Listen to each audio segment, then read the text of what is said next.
Setelah memastikan bahwa Kapten Laut I Gede Kartika adalah salah satu kru KRI Nanggala 402 yang tenggelam di perairan utara Bali, pihak keluarga di Desa Lokesari, Kecamatan Sideman, Karangasem, Bali menempuh upaya niskala. Iwayan Darmante, salah satu paman Gede Kartika yang ditemui di Banjar Lebu Gede, Desa Lokesari, Minggu 25 April, mengatakan pihak keluarga melaksanakan upacara ngulapin. Tujuannya untuk memohon kepada Ide Betara Baruna agar Gede Kartika tidak disembunyikan sehingga bisa ditemukan. Upacara digelar di Pelabuhan Celukan Bawang, Kecamatan Gerok-Gak Buleleng pada Purnama Desta, Senin Pahing 26 April. Sebelumnya Kamis 22 April, pihak keluarga melakukan prosesi Nunas Baos atau memohon petunjuk melalui orang pintar. Tujuannya untuk mengetahui keberadaan korban dan penyebab kejadian. Pihak keluarga juga sudah menggelar upacara Guru Piduke di Pantai Watu Klotok, Klungkung.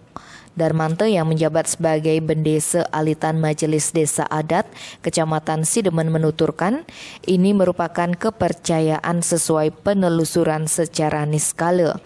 Kapten Laut I Gede Kartika adalah pria asal Desa Lokesari, Kecamatan Sidemen, Karangasem. Keluarga Gede Kartika transmigrasi sekitar 30 tahun lebih ke Gorontalo. Gede Kartika merupakan anak pertama dari 3 bersaudara, pasangan Inengah Renes dan Iwayan Sudarmi. Kartika lahir dan besar di Gorontalo, kini tinggal di Surabaya bersama istrinya yang berasal dari Buleleng.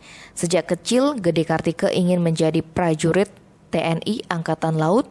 Selepas SMA pada 2007 di Gorontalo, ia melanjutkan pendidikan ke Akademi Angkatan Laut di Surabaya, Jawa Timur.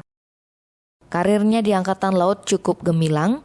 Dalam masa pengabdian 12 tahun, ia sudah berpangkat kapten. Tim Bali Express melaporkan.